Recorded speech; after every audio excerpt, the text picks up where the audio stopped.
That's why it's called Ape Canyon. And we were going to go to the location of where the miners were attacked, where the cabin once stood. We had some metal detectors and all of our gear with us.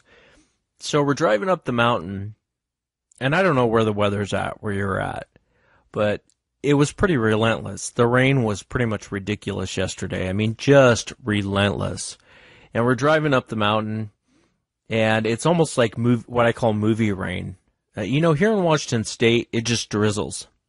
It'll just drizzle all day long. It's not really raining hard. It's not really raining soft. It's just kind of a drizzle, more of an annoyance than it is anything else. That's generally how the rain is here in Washington. But as we're heading up the mountain, it was like movie rain. I mean, just a downpour like you'd never seen before. And we're heading up the mountain, and we're coming around. We passed the Ape Caves, and we're coming to Ape Canyon, the trailhead of Ape Canyon. And we get out of the car, and within like a minute, you're soaked. I mean, it was that big of a downpour. Just this huge storm. The sky looked black when you got out. I mean, it just looked like a major storm was coming through. All of us walk up to the trailhead, and there's a note there from Mark saying the trip had been called off. It was too dangerous. He had hiked in. Trail all the way up there was just too dangerous for hiking in, especially with all of our gear. At the trailhead there at Ape Canyon, there's a map. You can see where you're at. You can see different locations like Windy Ridge, Ape Caves, all these different areas. And it was basically a small pond. We had to actually step over the pond to get to the map. We really had debated for a while whether we were going to stay. I thought, well, let's just set up camp here. We're all prepared for the rain. We all knew it was going to rain. The rain's not that big of a deal. Let's just set up camp here. And then in the morning, let's hike in without 80, 90 pounds on our back. Let's just hike in and go find this place. Yeah, but we ended up deciding to call it off, which probably was for the best. Had a great time with Shane, had a great time with Gunner, but it kind of screwed my schedule up for the shows this week. So I apologize to the audience. I know I normally do a show on Friday night. I ended up doing it on Wednesday, and then I had my encounter of the week. So I'm back, and I got a show planned for you tonight. I'm going to be talking with John. And John actually had 3 separate encounters since the 80s. His encounters are very fascinating because you get a glimpse of their behavior, of the Sasquatch's behavior in most of his encounters. One of his encounters took place in Oregon, and the other 2 were here in Washington State. But what's interesting is the places that he mentions are actually hotbeds for activities. I've had a lot of other witnesses come forward and say, yes, I've seen him in this area, or I experienced this in that area. So as John comes on to talk about his encounters, pay close attention to the behaviors he's talking about. Well, let's get to it tonight. John, welcome to the show. Thank you for being here. You're very welcome. It's my pleasure. And if you would, now you actually had a couple of encounters. How many years are we talking back that your first encounter in Oregon happened? My first encounter was about 30 years ago in Oregon. And it was over near Silver Falls, where it was past where the park has set up for going up to the falls. There's a way to go along that trail, and if you follow where that trail ends off at and keep on going through the woods, there's another trail that keeps on going back there, and it links up with an old unused Forest Service road that's up there.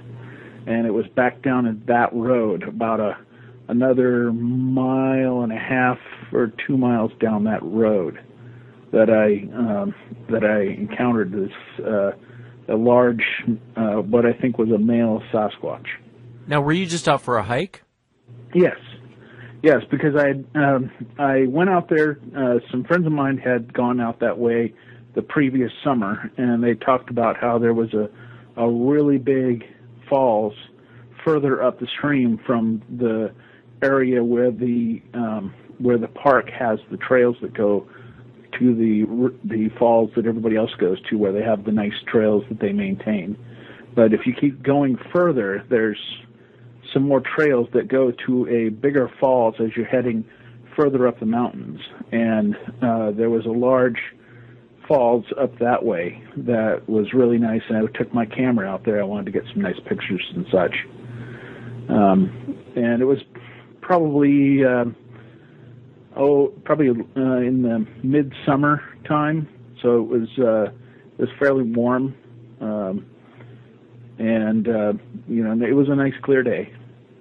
And if you would, if you'd kind of walk us right into the encounter, I know when you and I originally talked about this area, it's one of those areas. Silver Falls, actually, just south of Silverton, actually has a lot of people encounter these creatures down that way.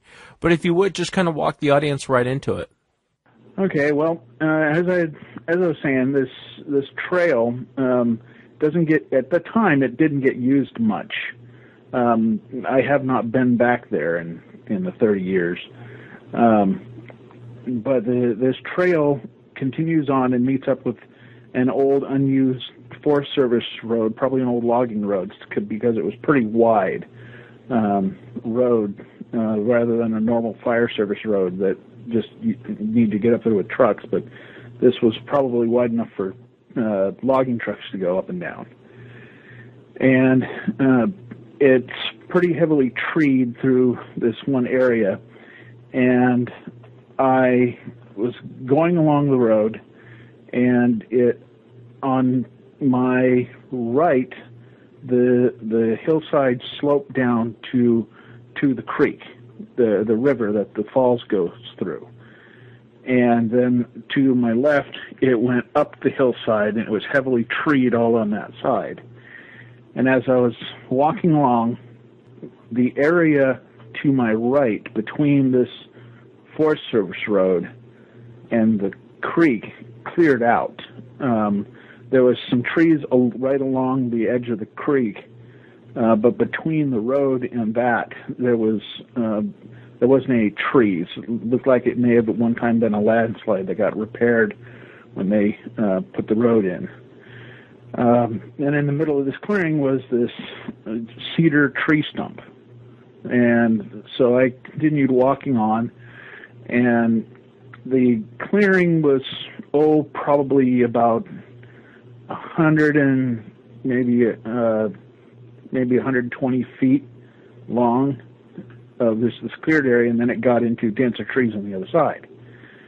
Well, as I walked along, I went past where that cedar stump was, and just happened to look off to my right down towards the creek, and in the corner of my eye, I saw that cedar tree stump stand up and turn around and walk, and it surprised me, so I spun around, and about 20 to 25 feet away from me was a large Sasquatch. And at first I thought I was seeing a bear out of the corner of my eye, but once I turned around and saw what I saw, of course there's your initial shock of like, what am I looking at? It takes your mind, when it's not what you're expecting to see, it takes your mind a few seconds to kind of, flip through the files in your brain. What am I seeing? What am I seeing? And he came up the slope from where he was squat down in this clearing. And in coming up that slope, he cleared about 35, 40 feet in just a few steps. And then when his foot hit the road, and he stood fully upright on flat ground on where I was standing, I could see how big he was. He was somewhere between 8 and 9 feet tall. And I'm a pretty good judge about things like that because I come from a family of large males, and my brother is 6'9", and this guy stood a good head and a half taller than my brother. And so he went across the road, and he cleared this road. And again, this old road, even though it's unused, it was big enough where a semi-truck would have been able to easily drive down this road. And he cleared that road in 2 steps. And when he got to the trees and the hillside going up on the other side of the road, he turned and looked at me. And it was the same kind of a look when he turned back at me that you see in the Patterson-Gimlin film. And, that was when it just struck me of what I was seeing. And of course, all of this just happens in a matter of seconds in front of you, but your mind just sits there racing. What am I seeing here? And once it turned around and looked back at me, I realized what I was seeing, and then that's when, the fear that struck me right then, because I was standing there on this road, I was alone, and where this thing was positioned was between me and where I came from, which was where safety was, where my car was, where people were, everything like that.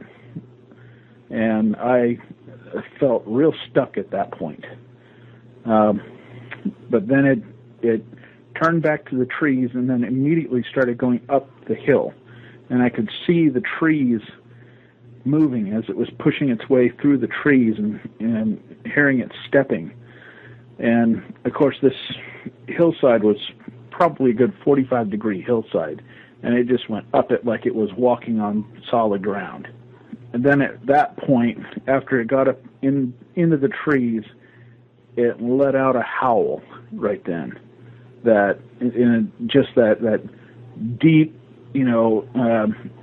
rattling your rib cage howl that they do. And as soon as I saw that it was heading off into the trees going up the hillside, I took off running back down that Forest Service road and found the trail again, or it went right back down into the park trail further down and back to my truck, and I lit out of there.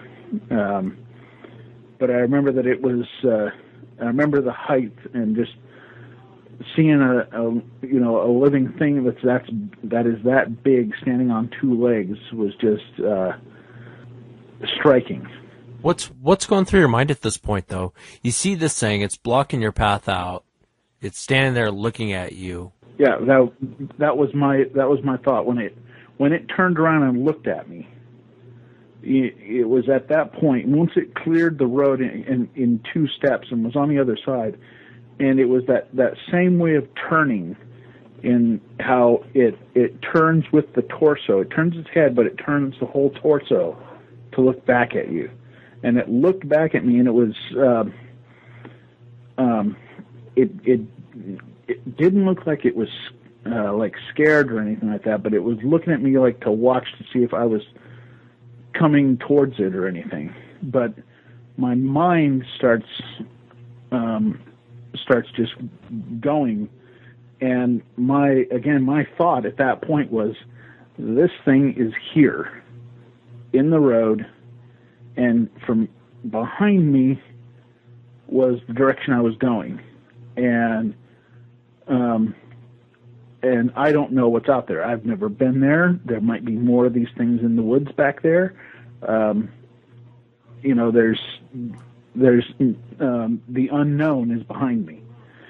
In front of me was the direction I came, and back that way was where my car was. That's where the park the park tourist area was, where people can come hiking up and see the falls and everything like that. That trail that the Forest Service people maintain, and where there would be other people, and my car to be able to get out of there was there. And between that and me was this 8-9 foot tall creature that looked like it could easily break a tree in half. Did you tell anyone about your encounter afterwards? Oh, I've told people before, yeah. But I'm the type that I don't like go to the news media or anything like that. But I've told people before, and usually I only tell people who are questioning whether or not these things exist, or some in discussions over the issue.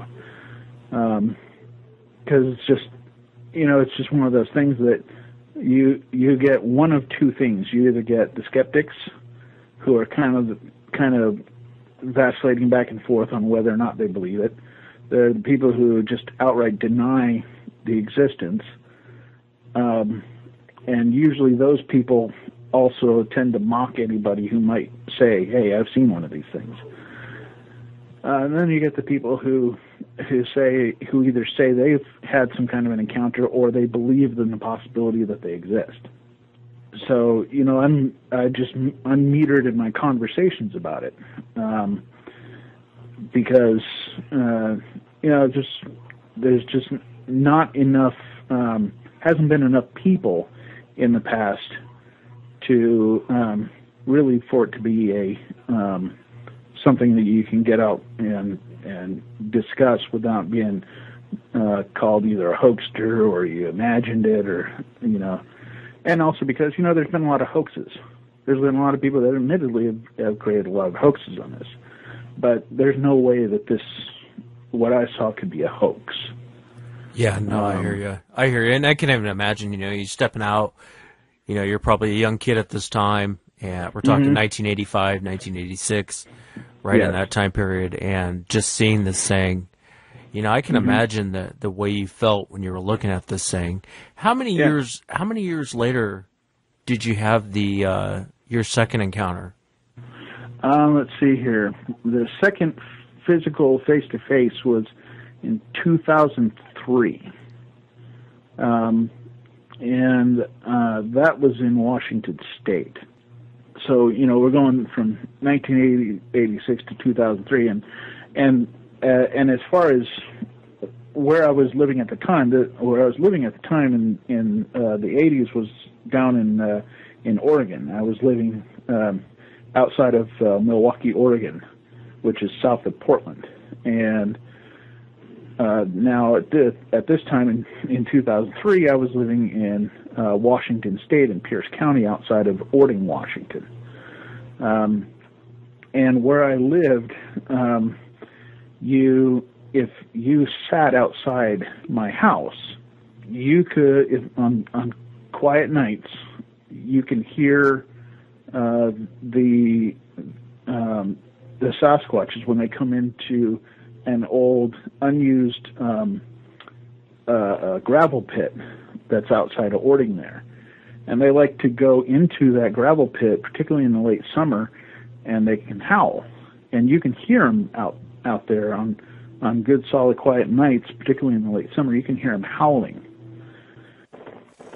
2001, we moved into a house outside of Ording there, and I remember that when we were outside, enjoying a nice night, I could hear that same howl that I heard back in the 80s when I had that encounter. And then I come to find out, doing a little research, that the area that I lived in has got the largest number of recorded Sasquatch sightings in the world. Is right in the area. In fact, there's a couple of books written about the Sasquatches in the area around Ording. And so I was like, oh man, now I'm, and it brought back all those memories from encountering that thing back in the 80s. And I would hear that same howling way off in the distance.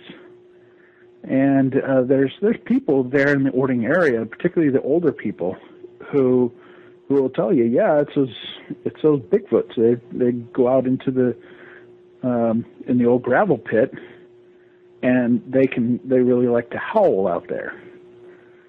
And also, in the woods around my house, you'll hear knocking, either rock knocking or wood knocking. So you can hear them out there doing their knocking and things like that all around where I lived. And in 2003, my wife and kids had gone on a trip to South Carolina, where she's from, and she was back visiting, and I was out looking for a ghost town there in Washington where we wanted to go and explore, and I wanted to see if I could find it so we could go back later on and do some more exploring in there. And so if you know the area, that's where Orting is right nearby it's near the foothills of Mount Rainier National Park. And so if you go out towards the park from Orting, you're going to pass through Wilkeson and Carbonado and places like that, and you're going to go across the Carbon River Bridge, which is called the Fairfax Bridge. And out past that, along the Carbon River, is an old ghost town called Fairfax. And if you can find the road, there's a road as you're going along that road over the bridge. You'll pass by a road that goes down into the woods along the Carbon River there. And back down in there is the ghost town of Fairfax. And so I drove my truck down in there and got to a point where I couldn't drive it anymore, so I parked the truck and hopped out and went through the town, found all the old ruins through there, and quickly passed on through the town and just wanted to see what was further beyond the actual town buildings and such, and was going along the road about a half a mile or so past the actual Fairfax ghost town. And this was late summer, so the huckleberries and the blackberries were all all ripe, and the animals were out eating them. And so I'm walking along, and I wasn't hunting or anything like that, and so I wasn't trying to be quiet. But as I came along, I looked off to my left down at where the river was, and the Carbon River was passing me on my left. And I turned and looked ahead and just stopped dead, because about 30 feet in front of me was a silhouette of, my first thought was that it was a black bear that was standing there. But then once my mind cleared at what I was seeing, I could tell by the length of the arms and the legs and how the arms were holding. You know, when a bear stands up, they hold their arms out in front of them. This had its arms at its side. And so I realized I was seeing another one. And I stopped dead and started taking a few steps back. And when I did that, when I started walking back, I saw that it turned to its left, which would be to my right, where some trees and brush were. And I saw it reach its hand over there and kind of push, like pushing behind it. And I saw an adolescent, probably about 4, maybe 5 foot tall.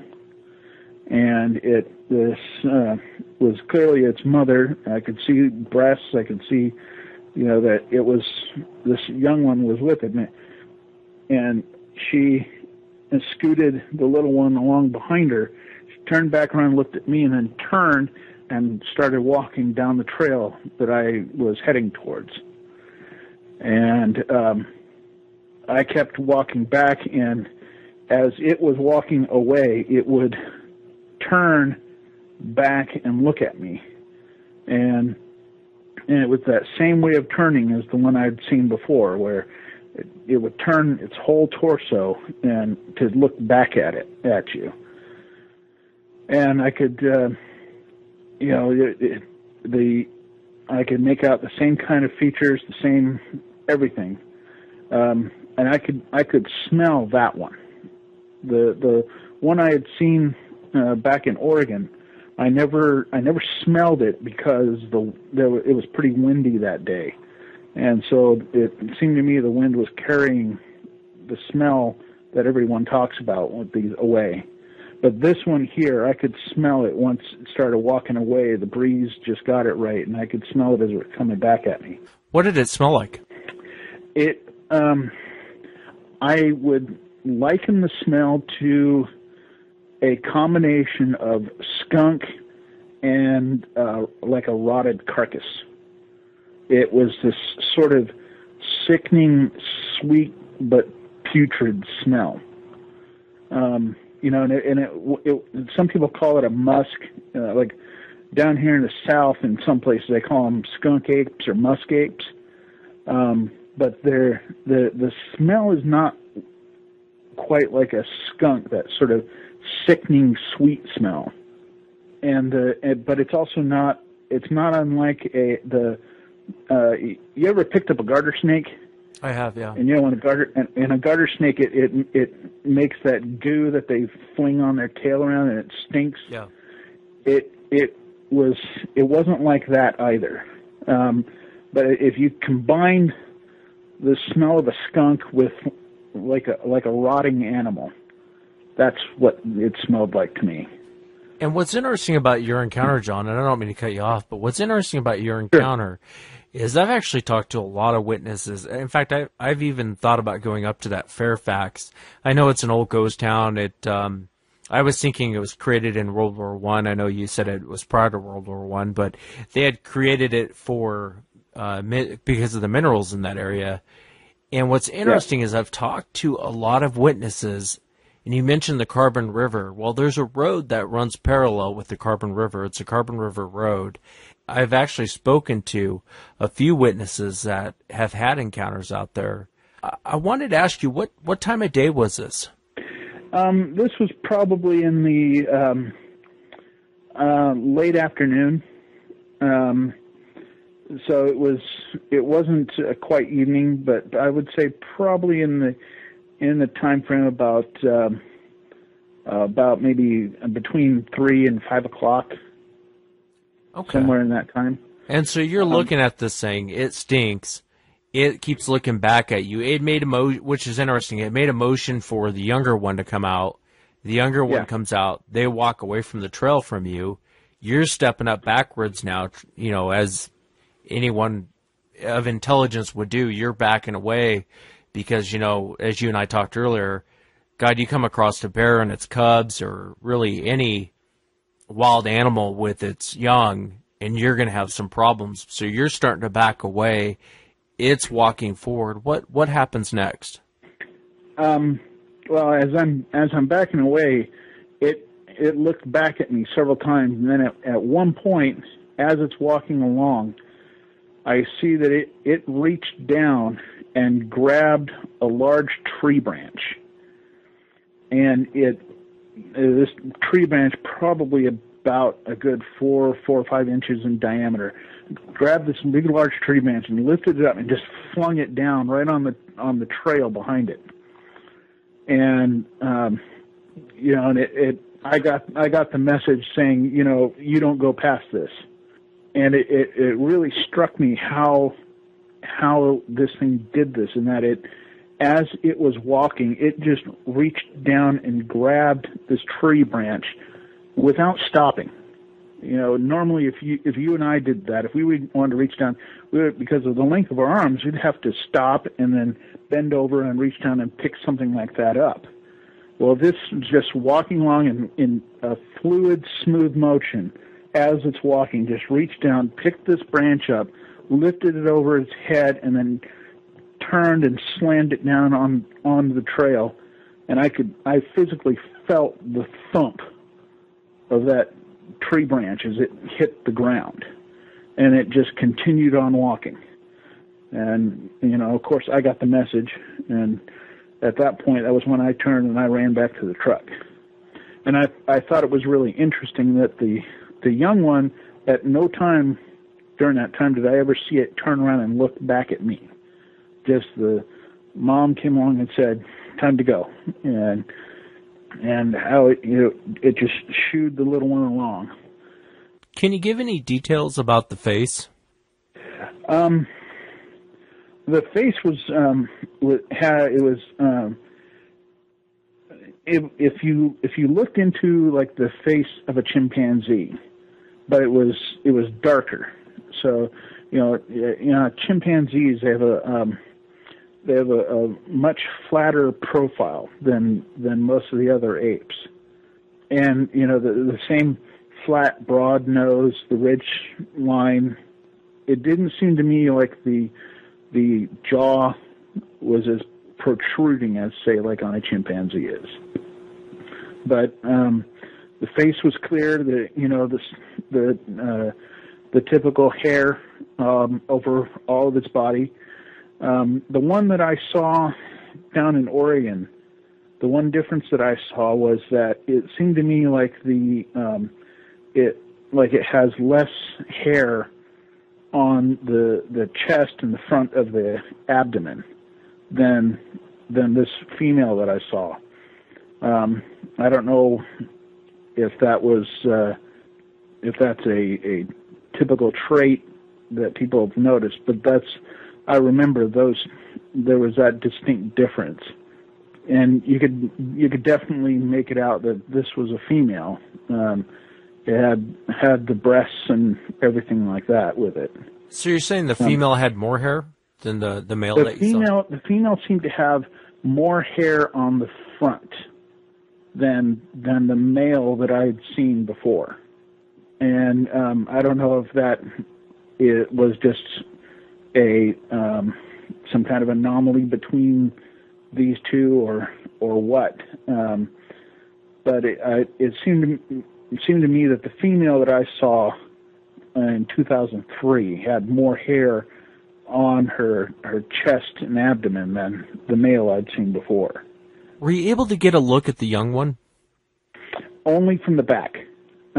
It stepped out from the brush and the trees that were along the trail and just immediately started walking down the trail as the mom kind of shoved it along.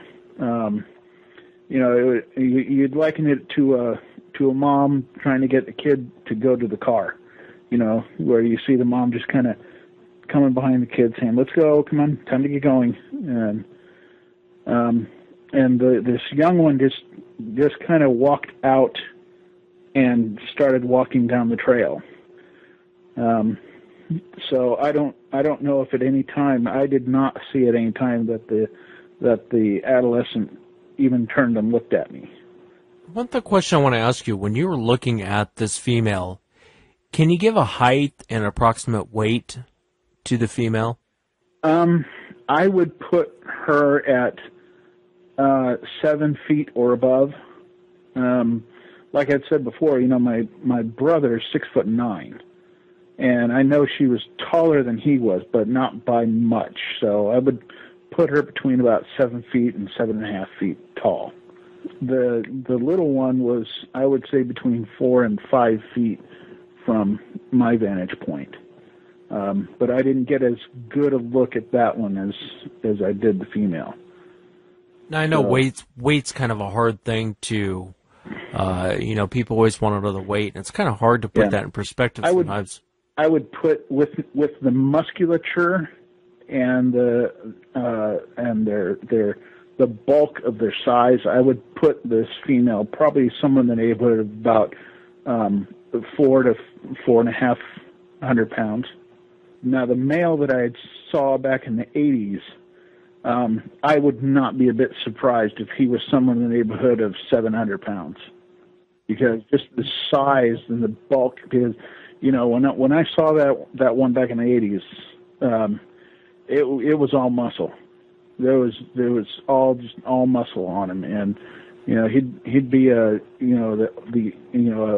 football coach's dream. They'd say, "Here's my ultimate linebacker." But there was when they walk, the movement was the movement of the hair. There's it's all they're all pretty lean and muscular in everything that they have. So you didn't see a lot of just skin movement from fat tissue and such. So, and that being said, if this were some person in a suit, you would not be able to achieve that look without some kind of extensive, very detailed prosthetics. I think it's hard for people to understand what 7 feet tall and 400 or 500 pounds means, or like the one you saw before, which was 7 to 8 feet tall and 800 pounds. It's really hard to put that in perspective. What does that really mean? And when you see it, you get a really clear picture of what that means. And what that means is you're looking at a giant. But I think it's interesting too when you're standing there, you're watching this thing. See, I find this encounter very fascinating. It makes motion for its young one to come out. Not really like it's really that terrified of you. Oh, they walk knew out. It wasn't scared of me. Yeah, and that's the impression you get, that it wasn't really, but it keeps looking back at you to see what you're going to do. And I think you're right. I think it's slamming the stick on the ground. It's kind of like what you and I were talking about earlier. I've been in areas to where I know the Sasquatch are in the area, and I'll go walking down a trail, then I'll come back a few minutes later, and there's a huge stick across the road, or there's a huge log across the road, and you kind of look down at it, and you're like, where did that come from? Because it's not like it came from a tree. It's not like it fell from a tree. It was placed there. And that's what's interesting is you actually were you had the opportunity to see it do that type of behavior, and you hear that behavior a lot. Yeah. Well, they every great ape on the planet, lowland gorillas, orangutans, chimpanzees, even some of the smaller apes, they will throw things to intimidate or defend themselves, and they will. They'll throw logs, they'll throw rocks, they'll throw poo, they'll throw anything that they can reach at something that they are feel a need to defend themselves from. That's a typical behavior, which is one of the reasons why I've always felt that these things are some kind of a ape-like critter. I tend to agree with you on that. I think it's interesting that you make mention of, you're watching this thing, it walks up and doesn't even really have to bend over like you and I would to grab a stick. It keeps walking and never breaks stride, grabs a stick, turns around, and slams it to the ground. I mean, that tells you how long its arms are. Exactly. Yeah, and how it was able to do that without having to stop, without having to turn and reach down and pick it up, without having to do anything that other than just reach down and just scoop up this large branch that even you and I, as full-grown adult males, would have to stop and bend down to pick up.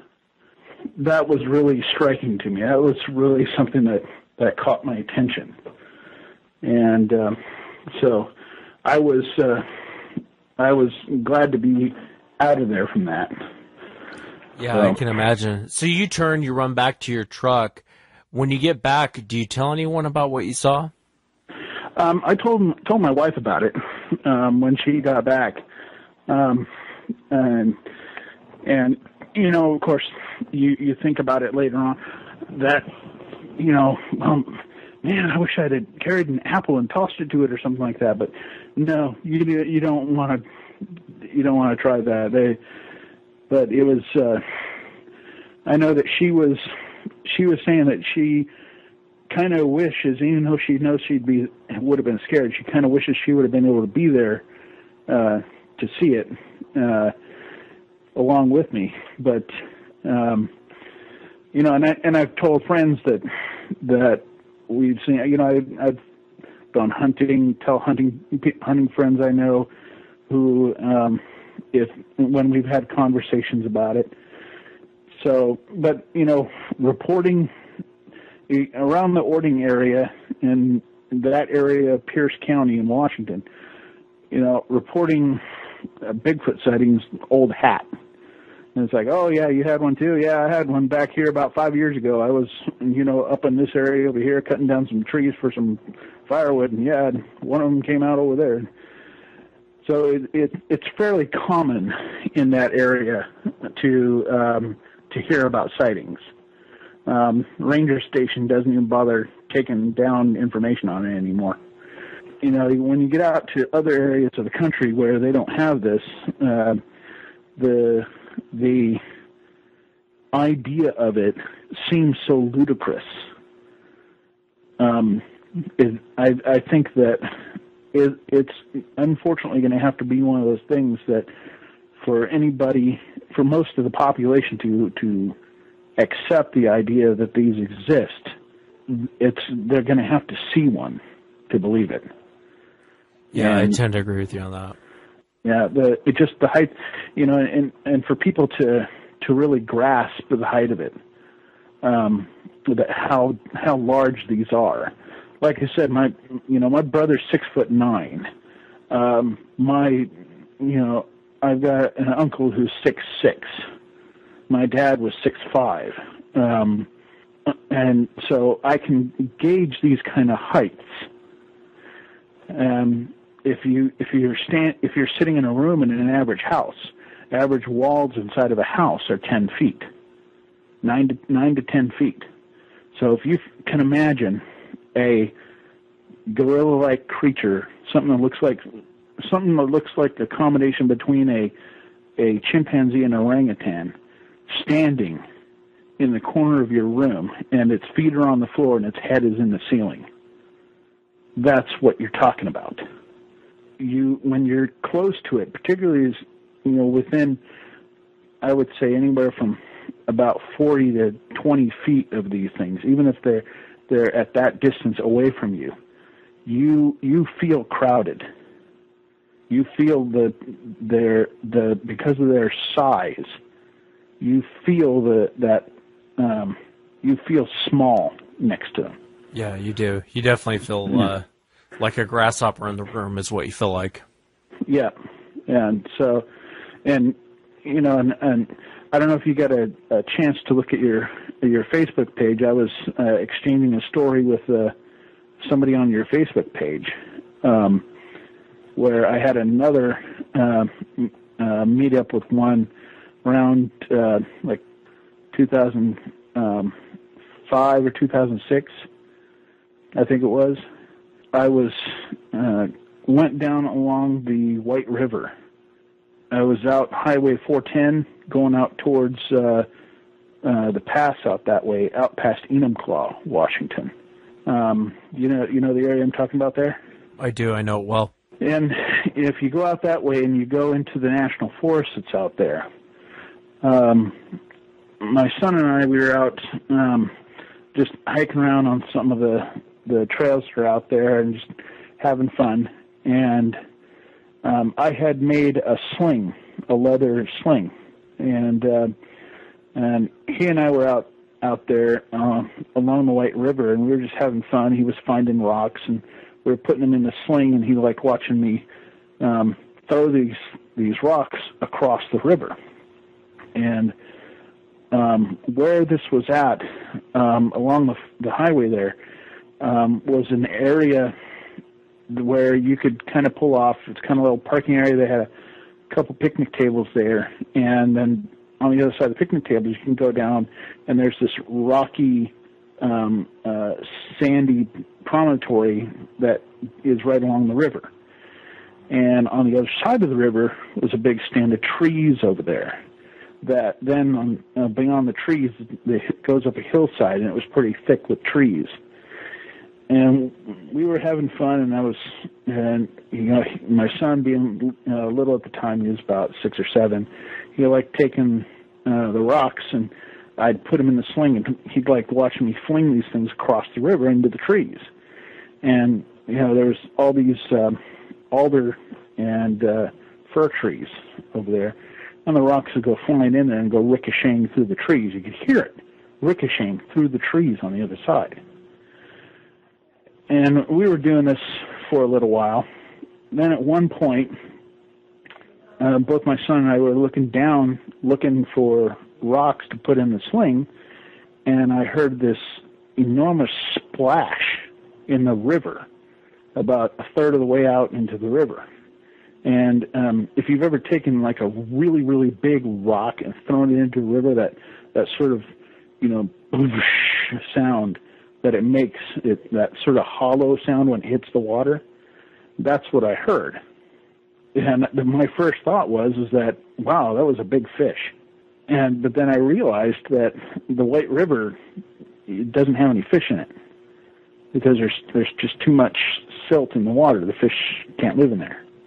So I kind of took a little glance around to see if I could see what might have been that landed in the water there, and I didn't see, there wasn't anybody else around me there, and there was no trees above us, so it wasn't like a branch landing in the water or anything like that. So and just figured it must have been something I didn't see, and we went on about our business. And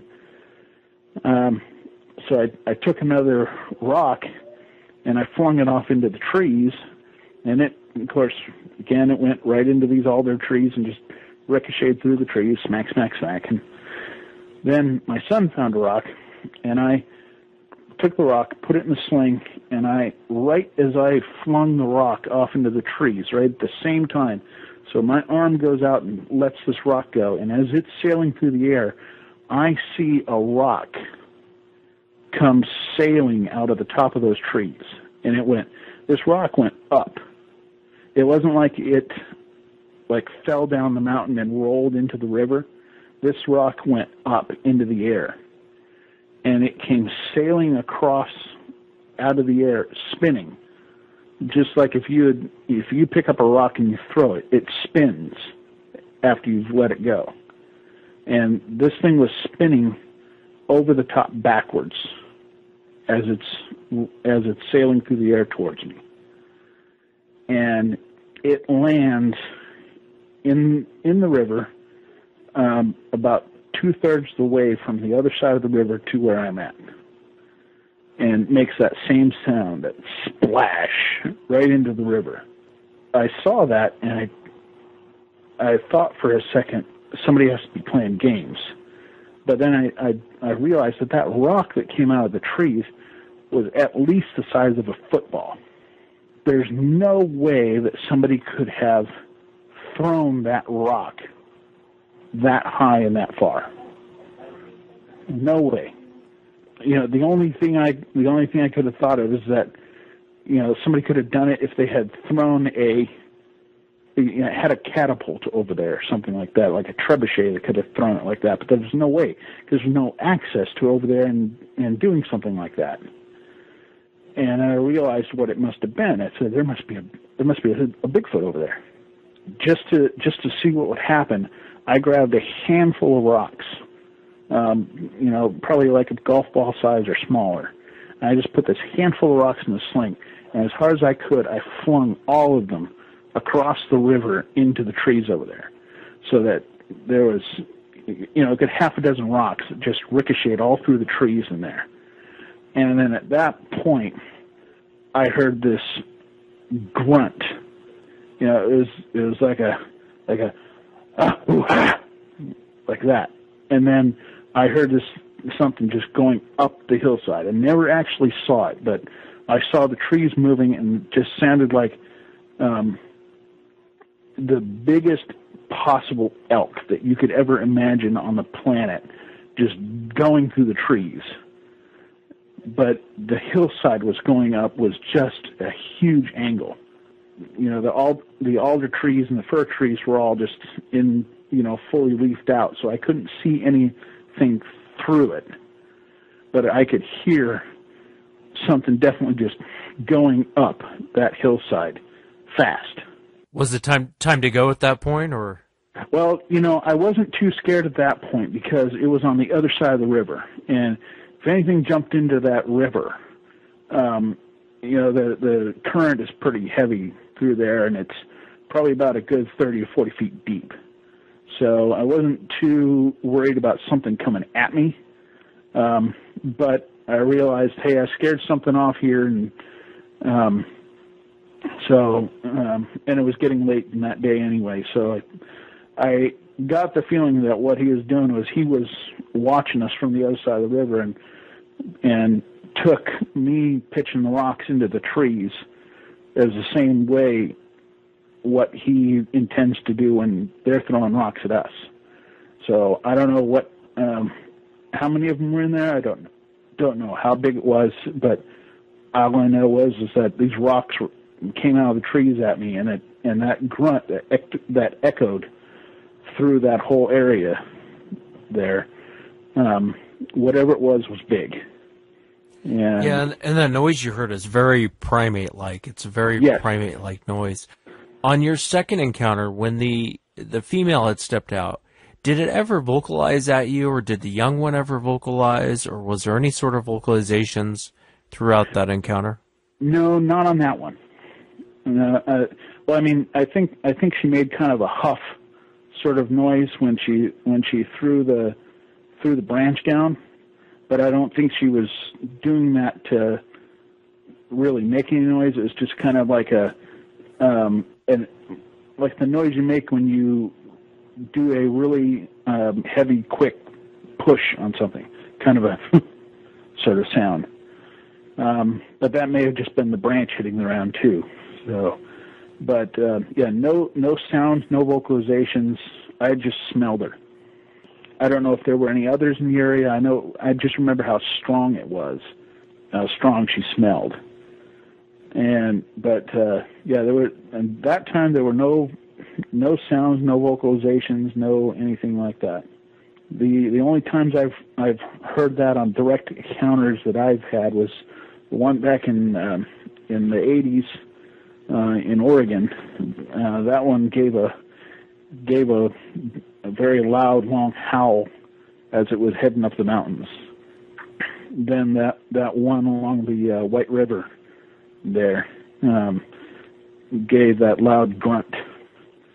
But other than that, the only time I've ever heard anything is outside our house, outside Ording, where you can hear them, rock knocking and wood knocking, and you can hear them howling out there on certain nights. And it's interesting that you heard that. I've talked to a lot of witnesses out in Ording, Washington, and kind of the surrounding areas. And they, a lot of people will come forward and say, "Yeah, I've seen them, I've heard them." It's kind of the hotbed of activity in Washington State is in that area. Yeah, it's like I said, in the areas around there, you go to any of the little towns that are in that area. You go from Ording, going all the way out to Kapowsin and out into Eatonville, and then you go more towards the mountain, towards like Carbonado, Wilkerson, and places like that. It's like common knowledge. There's people out there. They don't act surprised when somebody, a hiker or somebody like that comes out of the park and comes into town and goes, "Do you know what I saw?" Well, okay, yeah. So is everybody else in town here. Yeah. I had one digging through my garbage last month.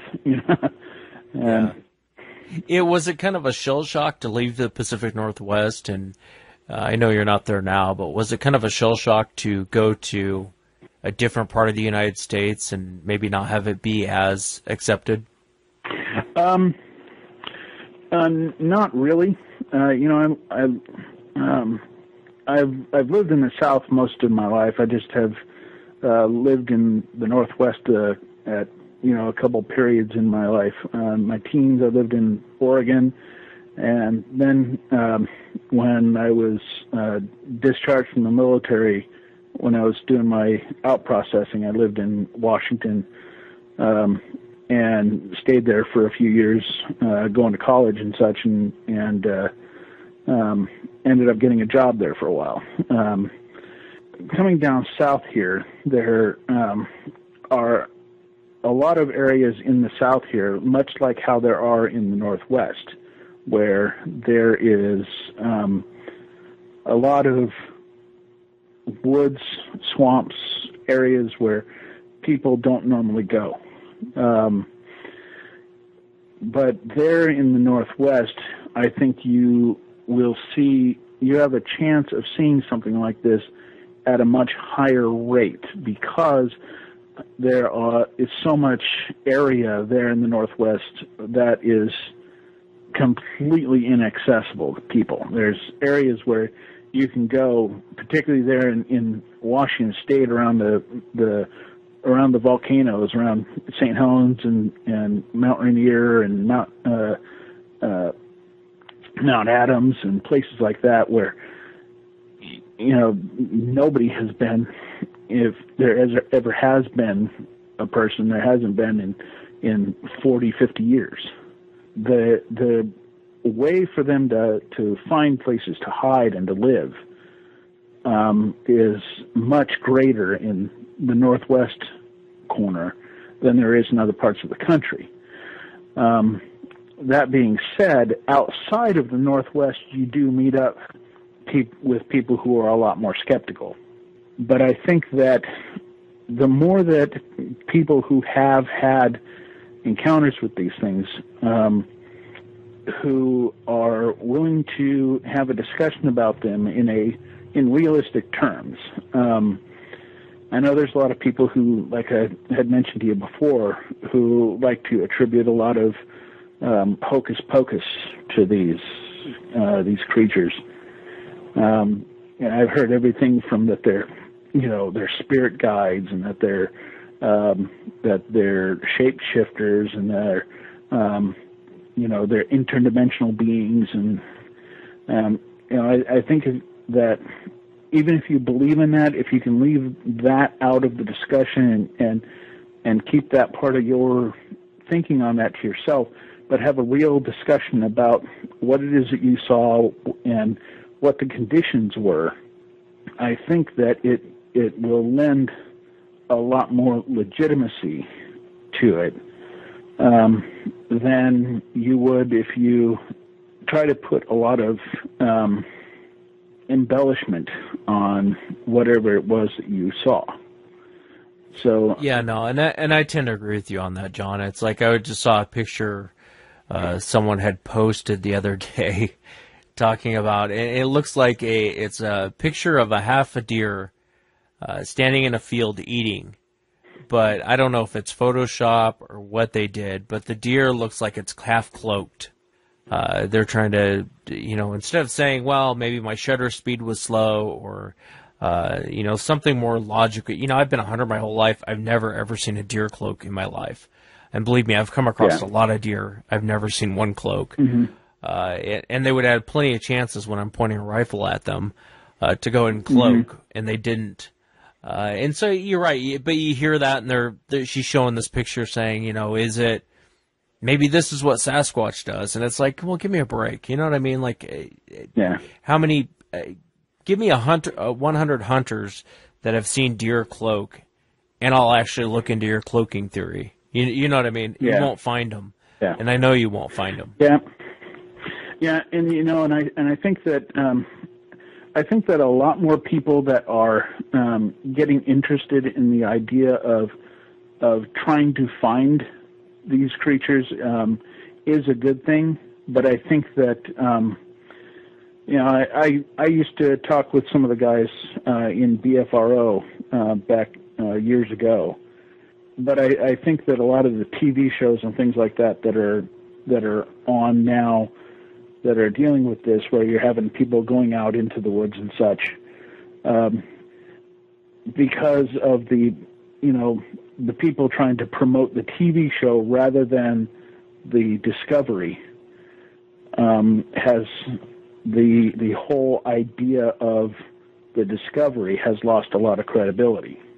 And I'm hoping that there's going to be some people that will come along and want to actually do more of that exploration and discovery without trying to put a lot of the obviously staged theatrics associated with it that I've seen too much of. You know, I'm not specifically pointing at BFRO, but I just know that that's something that I've had a problem with what I've seen happening with the guys that are in there in the last, 10, 15 years. I would much rather see the producers of these shows reach out to somebody like Jane Goodall or other primatologists and say, would you be willing to come into these areas with us and see, just have a look around, listen to what we hear, look at the things that we find, and just lend some credibility to the idea. They don't even have to have super rock solid. Just lend some credibility to the idea.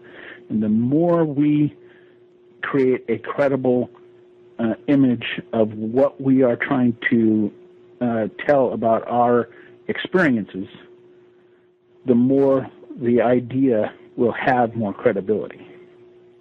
Yeah, I tend to agree with you. I think shows like Finding Bigfoot, I'll say Finding Bigfoot, for example, has actually brought a lot of people forward in the sense that a lot of more witnesses have come forward since that show's come out. But, there's this fine line. TV producers are kind of funny people. They don't really live in the real world. There's a fine line between entertainment and something somewhat credible. But even things that are credible can be entertaining. Mm-hmm. And I understand the entertainment factor. I understand it has to be entertaining at the end of the day. Otherwise, no one's going to watch. But some of the stage theatrics, some of the stage things that go on that are obviously staged. And when I say, and let me back up what I'm saying about TV producers. When you watch like Finding Bigfoot, and they're like, "Oh my God, there it is, right there," and it's the guy, you're looking at the guy, Matt or Bobo or Cliff, and not that they're to blame for it. I'm talking producers at this point. They're holding the night vision camera and they're like, "Oh my God, there it is," and then they cut to commercial. And then when they come back from commercial, it was a deer. That's just pissing the audience off. Is what you're doing at that point. Yeah, that's what I was talking about in theatrics. Yeah. Yeah, and so and a lot of that's final editing. That's your producers doing that work. It's not necessarily the guys on the show that are doing that. But I don't know that it's necessarily going to be proved by a television show. I think probably what's going to end up happening is someone's going to end up shooting one and dragging it in. It's honestly going to take a dead one. As much as no one wants to talk about that, as much as no one really wants to do it, and even after the fact when one's shot, I don't think anyone's really going to feel great about it afterwards. I think that's what's going to have to happen, unfortunately. Yeah, that is definitely going to have to be the case. And I mean, unless somebody can produce some, some kind of provable video that isn't blurry, it clears what I saw. There's gonna, and even then, there's going to be people that are going to be skeptical of it. But I also think that with, again, as I'd mentioned to you earlier, is the more that civilization is moving out to where these creatures live, you're going to get more physical sightings of them. And I think that the more that people are able to pick up on and find the evidence that without physically shooting one, the more you're going to be able to bring somebody in, again, like Jane Goodall or somebody of that ilk, to come in and just have a look at it. I don't know if have you ever seen the Skookum cast? I have, yeah. I got a chance to have a look at it when I lived there in Washington, and when I looked at it, I could see the imprint right away of what it was. And a lot of people are trying to say, well, this is an elk, or it was, a bear or something like that. But if you get a chance to look at that, just the idea of the possibility of what you're seeing lends a lot of credibility to it. But at the same time, when I was looking at this, I had heard somebody describing this was saying that, clearly this was a interdimensional spot where, one of these creatures came through from another dimension and rested here and then went back to theirs, and that's why you didn't physically see one. See, if somebody has had an experience with one of these things and can talk about just the experience and leave their other views of it aside, just so that there's some credibility there, because I have religious beliefs, and my religious beliefs on what these creatures could be are vastly different from what some other people's are. But I don't want to bring that into the discussion without that might taint somebody else's ideas of what they're seeing and then bring discredit on it. And then when you have that debate going back and forth, rather than on the merits of the experience, that's where the whole idea of it loses credibility with people who are skeptical or scoffers. You see? Yeah, and I think you hit it right on the head, and that's the problem that you just nailed it right there. Mm-hmm. It is, and I think part of that problem, though, is the human nature of trying to come up with an answer. And I don't think a lot of these people are doing it intentionally. No. I think it's more of, I'll give you a good example. There's a guy I know, I won't say his name, but he's been researching this for forever. Mm-hmm. And he's never been able to get a picture of one. He's never been able to really come up with any concrete proof. He has now basically said they're interdimensional beings. Mm-hmm. They come in and out of, some other, magical world and come into our world and this and that. But I think at the root of the psychology of his solution is, I can't get a picture of one. I can't come up with any reasonable explanation why this creature's out there. I can't come up with any reasonable proof that this creature's out there. Even though I believe this guy's seen them, I think at the end of the day, he's trying to come up with an answer. And I think that's human nature. You're trying to come up with an answer. You want to solve it. You get tired of answering questions. Why don't we find bones? Well, why isn't this? Yeah. Why isn't that? You jump to these conclusions, and it muddies the water, like you're saying. Mm-hmm. Yeah, it's likewise, you get the polar opposite of that. You get the people who will say, well, then, they're the biblical Nephilim. Right. And whether somebody believes that or not is, they can discuss that issue with other people who think that way. But if you're trying to discuss the merits of just the encounter itself, if more people can just discuss the merits of what they saw and what their actual experience was, and try to leave out things like, well, it was telepathically communicating with me, and or stuff like that. Just explain what you saw, explain what you experienced. Your sense of sight, sound, smell, touch. Right. Whatever it was.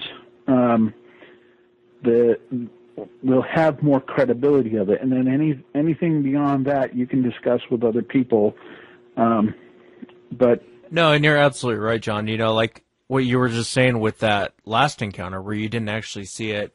I think we both tend to agree that it probably was a Sasquatch, because there's not too many. They're either a human throwing a rock, which the rest of the encounter doesn't make sense. It was a human, but you take an encounter like that, or you take an encounter Let's take the rock throwing thing, for instance. If you say these things have the ability to use telepathy to communicate with you, they have some sort of scientific, sci-fi technology to open portals and enter into this dimension, but at the end of the day, it's throwing rocks at you. Like, that makes no sense at all. You know what I mean? Like, these things have all these abilities, but yet it's throwing rocks, and it's pissed off, and it runs up the hill after you throw 5 or 6 rocks at this. You know what I mean? It doesn't add up after a while when you start to look at this thing. Yeah. Yeah, but, people can have those beliefs if they want. But I think that that just for us to be able to, get the whole discussion of this out of the realm of the supernatural and into the realm of legitimate discussion and possible scientific discovery, I think that we will not only lend credibility to the issue but to ourselves as well. So and I hope that that's what can be achieved by collecting up stories like what you're doing. No, and I appreciate that. And it was a pleasure having you on, John. I can't thank you enough for sharing it. The encounters were awesome. I mean, it's always interesting, especially if you can pick up little bits and pieces of their behavior. And I think in every one of your encounters, you're able to pick up a small portion of their behavior. And I hope it helps someone else who had a similar encounter to, like you did, to come forward and say, "Hey, I saw this." Since you live in the Northwest, right? Yeah, I'm here in Washington State. Yeah. Well, I think that the old gravel pit outside of Orting there, that's a little ways above where the old soldiers' home is. If you can get some people together there, I've noticed in the 9 years that I lived there that you can hear them more in the late summer time, going into that old gravel pit, and they'll go in there in the evening and do their howling. I think that if you can get some people together to go over there and set up some hidden trail cams or something like that in that area there, I think you will have much more of a chance of being able to get some actual film of one and recordings of them in that area. It might be something worth exploring up there. Yeah, so I may do that. If you can get some people together to do that, I think that would be a really a hot button area to get some real good evidence from there. Because if you go over there probably in later summer, probably like around August, between about August and September, is probably the biggest area, the largest amount of time when I would hear them making their howlings out there. So I'm not sure if that is some kind of a mating season ritual they do or something like that. That would be a good area to search out. And the reason why I say that is because if you figure that if as with most of the greater apes, they have about a 7 to 9 month gestation period. So if you figure between August and September, in that time frame, that means they would be giving birth around spring. If they have any kind of mating season like that, it may be associated with that. So, get some people and go on out there, and I'd love to hear what the results are. Yeah, I will. I'll definitely do that. I've been wanting to make a trip up there anyway, because I have gotten so many sightings out of that area. But yeah, no, that's good advice. Thank you, John. Sure. So I was happy to give you the stories, but that's most of what I got right now. No, I appreciate it. Thank you very much. Sure. And that's it for tonight, everyone. Remember, if you've had an encounter, shoot me an email, Wes at SasquatchChronicles.com. I will see you guys next time. Have a great weekend. Have a great night.